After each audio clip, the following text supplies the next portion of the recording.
à la recrudescence du nombre de personnes atteintes du coronavirus, le chef de l'État a annoncé ce mardi 15 juin de nouvelles mesures pour lutter contre cette troisième vague. Prolongation de la session en cours à l'Assemblée nationale, l'annonce du rapporteur afin de répondre aux impératifs de l'état d'urgence en cours. Vous suivrez l'honorable Lemili Boula dans ce journal. Et puis l'envoyé spécial des États-Unis a été reçu ce mardi 15 juin par le chef du gouvernement. Plusieurs questions d'actualité ont été évoquées. Voilà tout pour les titres. Restez branchés pour les développements. Vous nous suivez de partout, mesdames et messieurs, bienvenue dans cette grande édition du journal sur la chaîne de l'éducation. Dans l'actualité, les discothèques et les boîtes de nuit sont fermées pour 15 jours et les ports de masque est obligatoire ainsi que les écoles, universités et églises vont continuer à fonctionner. Telles sont les nouvelles mesures prises par le chef de l'État, Félix-Antoine Tshisekedi-Tshilombo. Suivez-la. Mes chers compatriotes, cette troisième vague s'annonce redoutable.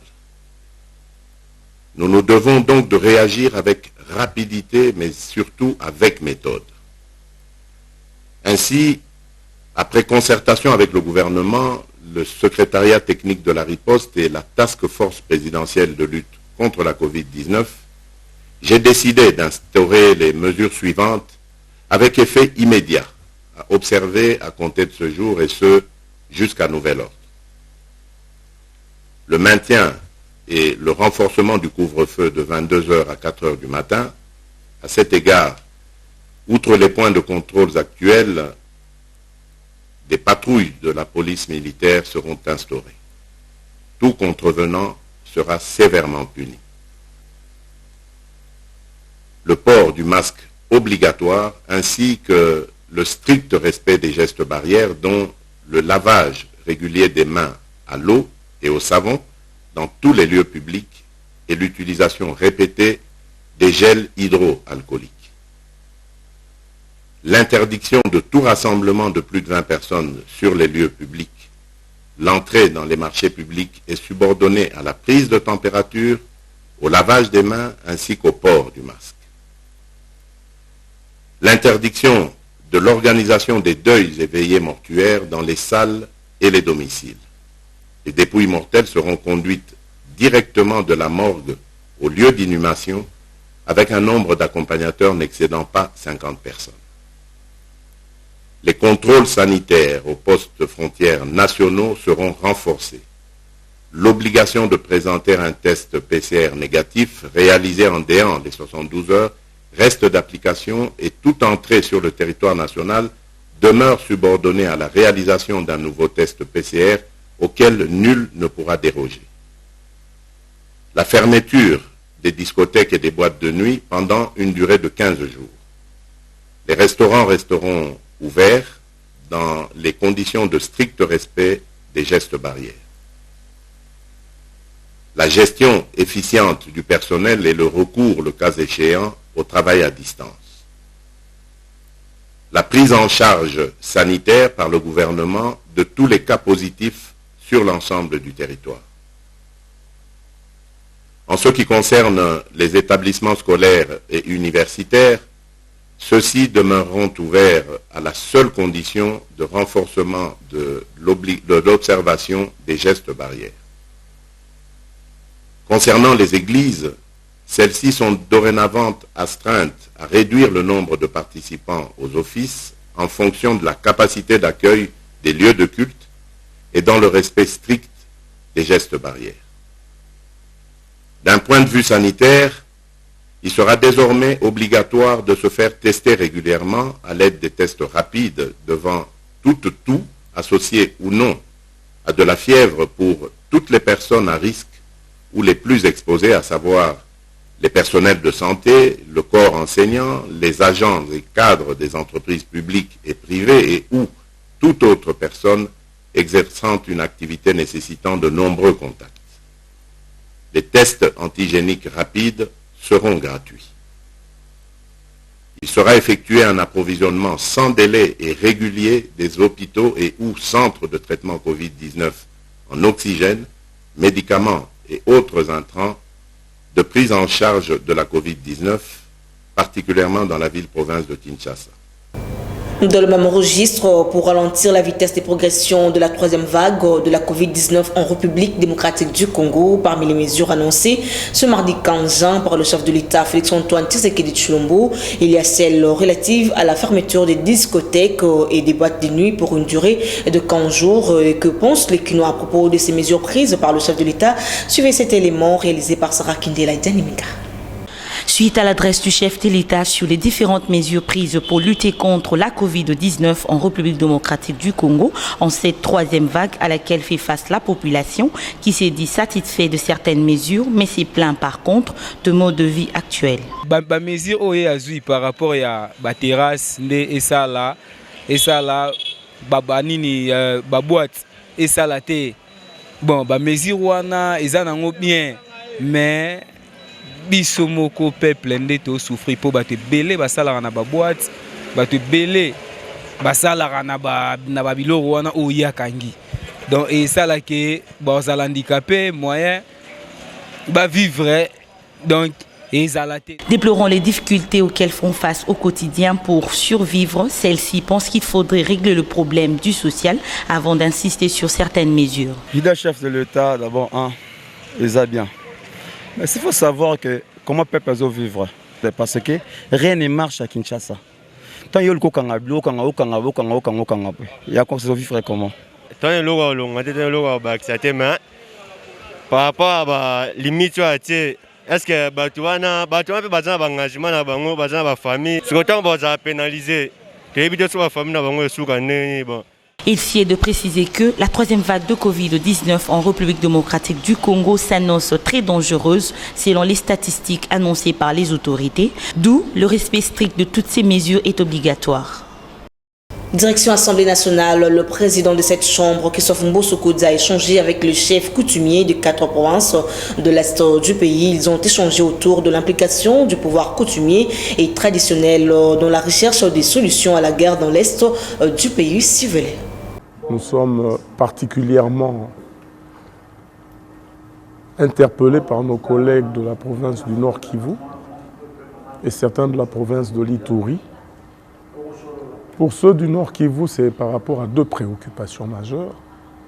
La première, c'est le volcan Nyiragongo qui a explosé, qui est entré en éruption. Que faire pour nous mettre en harmonie avec la nature et nos ancêtres? Le deuxième problème auquel ils ont à faire face, c'est de définir le cadre de collaboration entre le pouvoir coutumier et les chefs militaires qui mènent les opérations consécutives à l'état de siège qui a été décrété par le président de la République. C'est par rapport à ces 2 questions. La deuxième préoccupation est commune à la province de l'Ituri et à la province du Nord Kivu par rapport à l'état de siège. C'est sur ces 2 points que nous avons échangé avec le président de l'Assemblée nationale et qui nous a garanti de sa pleine disponibilité à accompagner le pouvoir coutumier pour la restauration de la paix à l'Est et pour voir comment remettre en valeur nos rituels traditionnels. Nous partons à Goma dans les 48 heures et nous ferons rapport au président de l'Assemblée nationale de ce que nous aurons échangé avec nos collègues du Nord Kivu et éventuellement avec ceux de l'Ituri si nous faisons le déplacement de l'Ituri.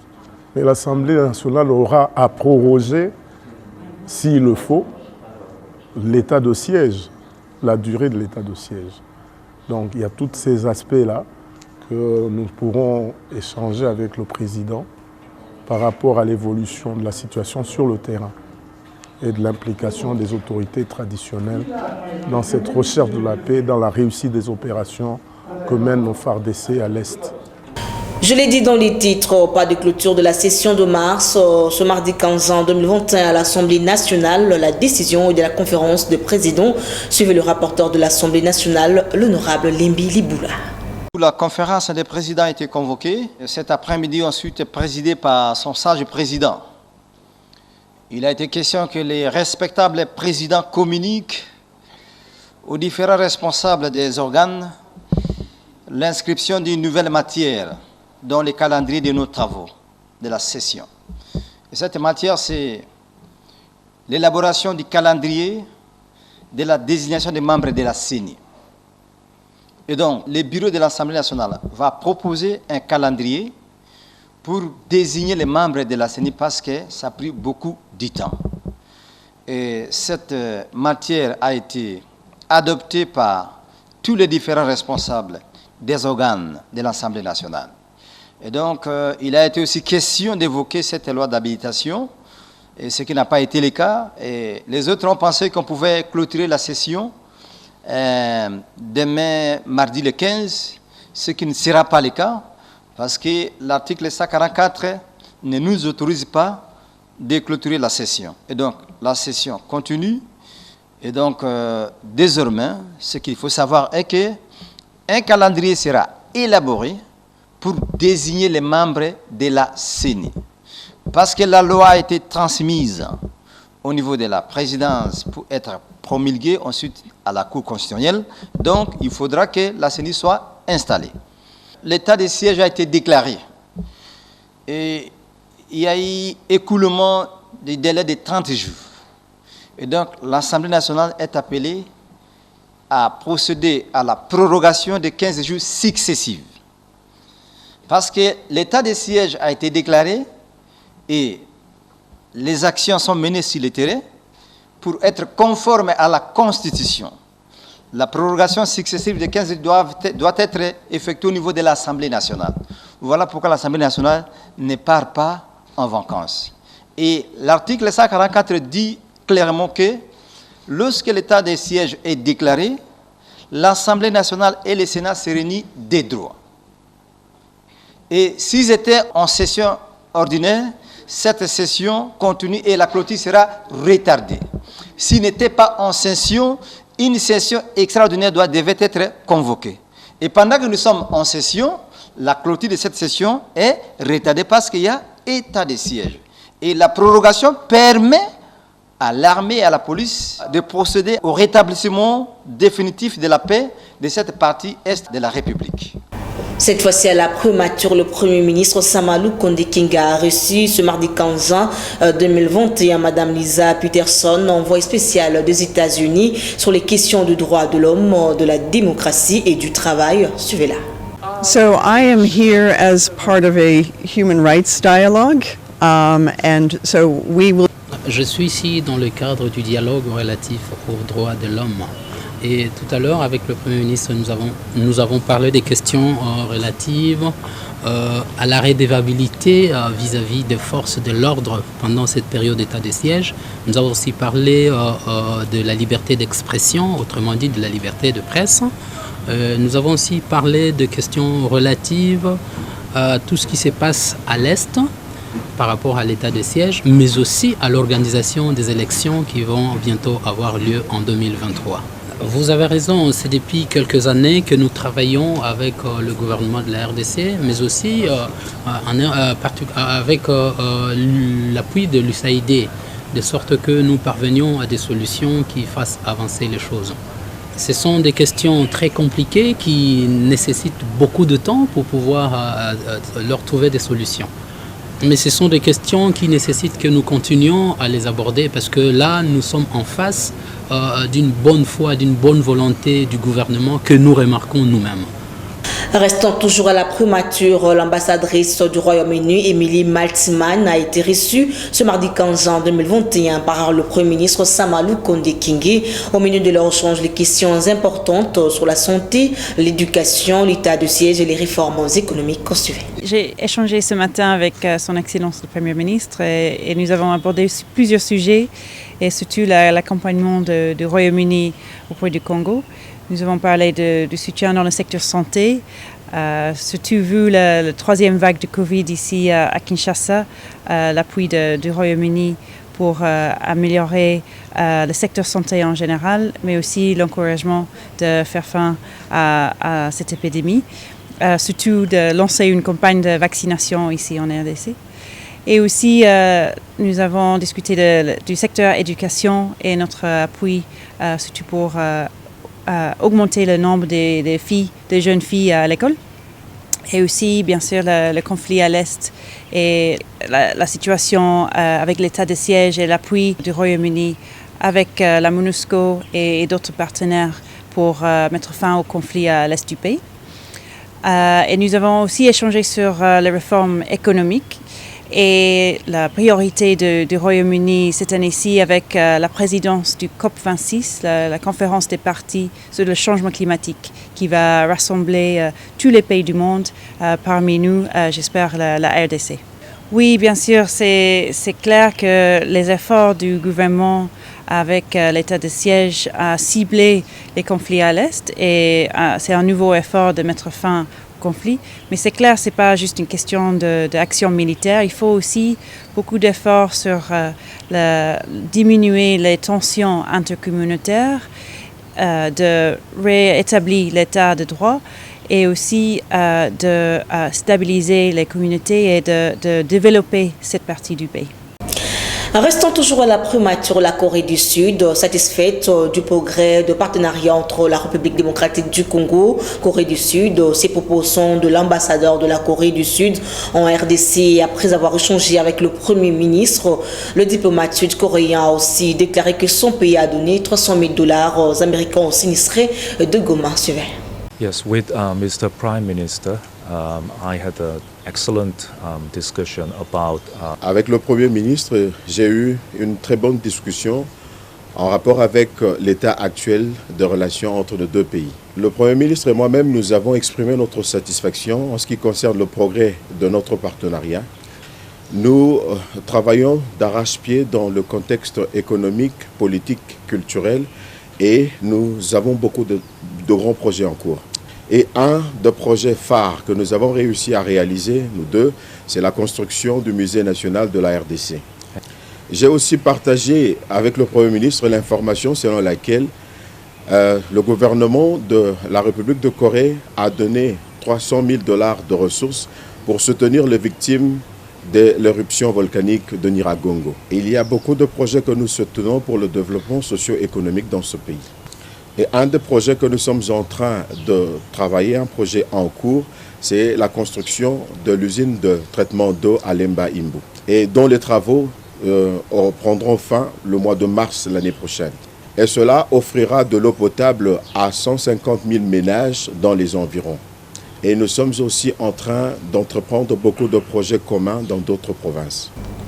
Et dans les restes de l'actualité, les séjours du chef de l'État, Félix-Antoine Tshisekedi Tshilombo, à Goma, l'état de siège en Ituri au Nord Kivu, et enfin la célébration du 100e anniversaire de l'indépendance de la République démocratique du Congo. Ces sujets sont au menu de l'entretien du maître Ibouba Mukelenge avec notre confrère copain Koutoumissa. Bienvenue mesdames et messieurs, nous avons comme invité dans ce journal maître Iboula Mukelenge, Blaise Franklin, qui est notre invité ce soir. Nous allons parler de beaucoup de sujets d'actualité. Maître Blaise, bienvenue dans ce journal. Merci beaucoup, monsieur le journaliste. Nous allons tout droit à notre actualité, notre sujet du jour. Maître, le chef de l'État s'est envolé pour Goma, où il compatit avec la population qui a été touchée par l'éruption du volcan de Nyiragongo. Vous pensez que sa présence apportera quelque chose par rapport à ceux qui habitent ces coins du pays? Naturellement, la présence du chef de l'État devrait réconforter nos frères et sœurs qui ont fait face aux souffrances extrêmes face à cette catastrophe naturelle. Dès par sa présence, je pense que l'aide humanitaire affluera, d'une part, et d'autre part que les services de l'État vont être requinqués pour donner le meilleur d'eux-mêmes. Et tout ça au bénéfice, bien sûr, de cette population. Et par rapport à ceux qui critiquent sa présence là-bas, qui disent que cela n'apportera rien, qu'est-ce que vous dites? Quelle est votre réaction, vous qui êtes membre de l'Union sacrée? Bon, je pense que c'est de mauvaises langues. C'est des mauvaises langues. Bon, je pense qu'il faut apprécier la volonté et surtout le courage du chef de l'État. Et je pense que tout ça, c'est naturel de bien vouloir aller au chevet de nos frères et sœurs qui sont au nord Kivu et certains au sud Kivu pour toutes les difficultés qu'ils sont en train de vivre en rapport avec cette catastrophe naturelle. Donc c'est un peu comme des enfants qui recevraient leur père, des enfants qui sont à l'internat, et puis ils tombent malades, et puis il y a papa ou maman qui vient pour vous rendre visite. Pour nous qui avons été à l'internat, ça fait une grande joie et vraiment une motivation. Je crois que ça devrait être pareil en ce qui concerne cette visite auprès de nos frères et sœurs à Goma. Selon le plan du chef de l'État, il devrait passer par Béni pour voir palper du doigt la situation sécuritaire, malgré qu'il a décrété l'état de siège dans 2 provinces, l'Ituri et le Nord Kivu. Pour vous, est-ce que cette visite-là changerait quelque chose par rapport à cette situation d'insécurité qui sévit cette partie est du pays? Bon, je crois qu'il faut être clair, nous devons être clairs avec nous-mêmes. Je pense qu'on n'attend pas le chef de l'État béni, un peu comme l'ange Raphaël qui viendrait avec un coup de bâton magique, paf, et puis tout est réglé. Je crois que non, c'est toujours une présence qui permet aux troupes d'avoir le moral au zénith. Et avec un tel moral, ils pourront bien combattre. Et étant donné aujourd'hui, la population est aussi une partie importante dans ces conflits, dans le sens qu'elle peut apporter des informations importantes à l'armée ou au service des renseignements. Eh bien, je pense que la présence du chef de l'État va davantage le requinquer et ils devront comprendre que, écoutez, dans cette difficulté, dans ces souffrances, dans cette bataille, dans ce combat, nous ne sommes pas seuls, le chef est avec nous et nous allons continuer à combattre jusqu'à mettre hors d'état de nuire l'ennemi de la République. Merci. Parlons un peu de l'adoption de la loi organique portant au fonctionnement de la CENI qui a été adoptée au niveau du Parlement, à l'Assemblée nationale et au Sénat. Quel est votre point de vue? Parce qu'il y a certaines voix qui s'élèvent pour dire que cette loi-là, telle qu'est modifiée, ne change en rien la situation du passé. On va revenir sur la situation que les élections de la fois antérieure avaient produit. Oui, mais je pense que l'idée à la base était la réforme.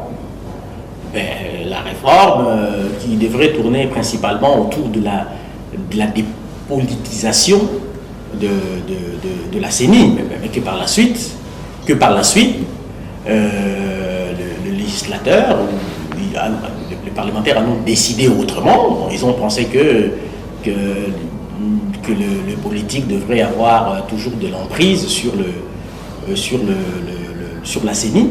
Mais moi, je me dis que la grande question n'est pas une question de politisation ou de dépolitisation. La grande question est plutôt de la transformation de l'homme, de l'intérêt que chacun a pour le Congo. Quand on travaille pour le Congo en tant que politique, nous aurons de meilleurs résultats. Quand on travaille pour le Congo comme société civile, on aura de meilleurs résultats. Quand on travaille pour des intérêts personnels en tant que politique ou en tant que société civile, les résultats seront toujours connus. Donc du coup, moi je me dis qu'à la base, ça devrait être un homme transformé, dans la mesure où, que ce soit société civile ou parti politique, au cas où ils sont orientés non pas vers les intérêts du peuple, mais vers les intérêts privés, inavoués, mais quelle est la sanction contre ce genre de comportement?